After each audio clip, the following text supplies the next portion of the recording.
10월 19일 날마다 죽기로입니다. 오늘은 하박국 2장 1절부터 8절까지 말씀입니다.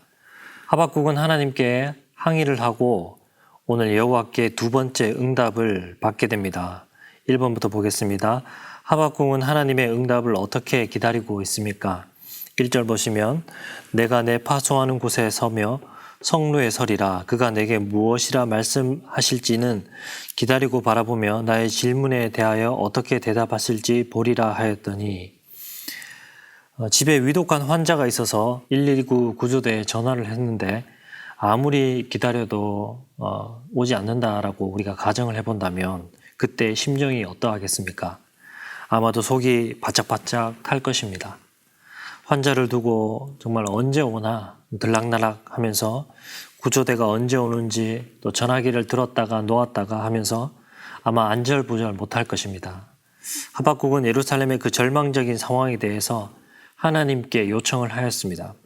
그리고 나서 기다리는 심정으로 이스라엘 백성들의 그 상태를 한번 둘러보았다가 또 파수하는 곳에 갔다가 혹 무슨 연락이 오는지 기다렸다가 하면서 그렇게 애를 태우고 있습니다. 그 선지자가 기다린 곳이 어디입니까? 파수하는 곳 성루였다라고 말씀합니다. 하나님의 두 번째 대답은 무엇입니까? 2절부터 보시면 여호와께서 내게 대답하여 이르시되 너는 이 묵시를 기록하여 판에 명백히 새기되 달려가면서도 읽을 수 있게 하라. 이 묵시는 정한 때가 있나니 그 종말이 속히 이르겠고 결코 거짓되지 아니하리라. 비록 더딜지라도 기다리라. 지체되지 않고 반드시 응하니라. 하나님은 예루살렘을 용서해 주시거나 또 치료해 주시겠다라고 말씀하시지 않으셨습니다. 그 대신 그들에게 말씀을 남겨주셨습니다. 예루살렘은 폐허가 되겠지만 하박국이 전한 말씀은 그 폐허 위에 남게 될 것입니다. 사람들은 분명히 그 심판의 약속이 더디다라고 말할 것입니다. 인간이 생각하고 기대하는 그 시일보다 훨씬 더 지연될 수도 있습니다. 그러나 이 심판의 말씀이 얼마나 확실하고 또 얼마나 신실한지 보이시기 위해서 그 계시를 기록하라라고 말씀합니다. 판에 명백히 새기라라는 것은 세월이 흘러도 지워지지 않도록 그 단단한 곳에 말씀을 새기라라는 뜻입니다. 그뿐 아니라 달려가면서도 읽을 수 있도록 그 판을 아주 크게 만들라라고 말씀합니다. 마치 고속도로에서 큰 간판들을 세우는 것과 같습니다. 그 간판들은 얼마나 큰지 차를 타고 달려가면서도 그 글씨를 읽을 수가 있습니다. 그렇다면 그것을 보는 그 하나님의 백성에게 요구되는 그 신앙의 자세는 무엇입니까? 4번 보시면은 의인의 믿음은 어떠해야 하는지 묵상해 봅시다.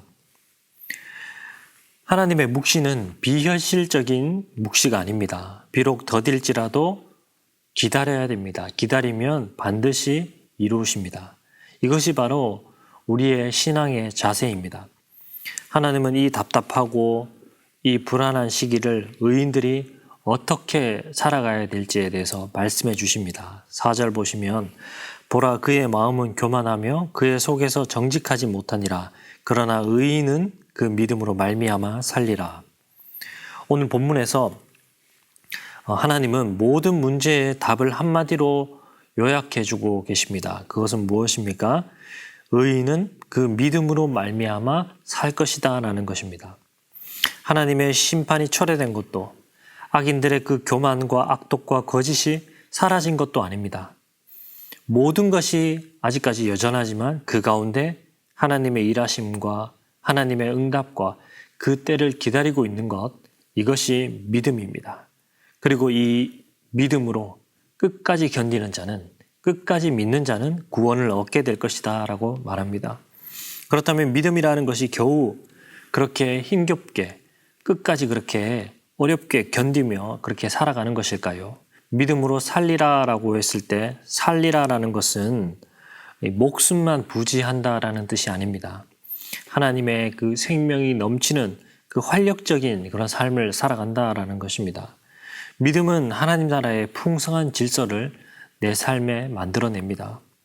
하나님께서는 예루살렘의 폐허 속에 하박국이 전한 말씀을 남기셨듯이 오늘 이 절망적인 상황에서도 믿음을 가지고 싸운 그 성도들을 위로하시고 남기실 것이라 라고 말씀합니다. 그것도 그냥 남기시는 것이 아닙니다. 폐허 속에서 기쁨으로 춤을 추게 하십니다. 전심으로 하나님을 찬양하게 하십니다. 그 성도들을 통해서 온 세상에 하나님의 살아계심을 선포합니다. 하박국이 전한 말씀은 지금도 살아 있습니다. 의인은 그 믿음으로 말미암아 살리라. 이 말씀은 정말 교회가 병들고 침체될 때마다, 그래서 정말 그 인간의 힘에 의존하려고 할 때마다 그것이 아니라 우리는 믿음으로 살아야 된다. 하나님을 향한 그 믿음을 가지고 살아야 된다. 우리를 살리는 것은 바로 하나님의 손이고 하나님의 능력이다라고 늘 일깨워 주었습니다.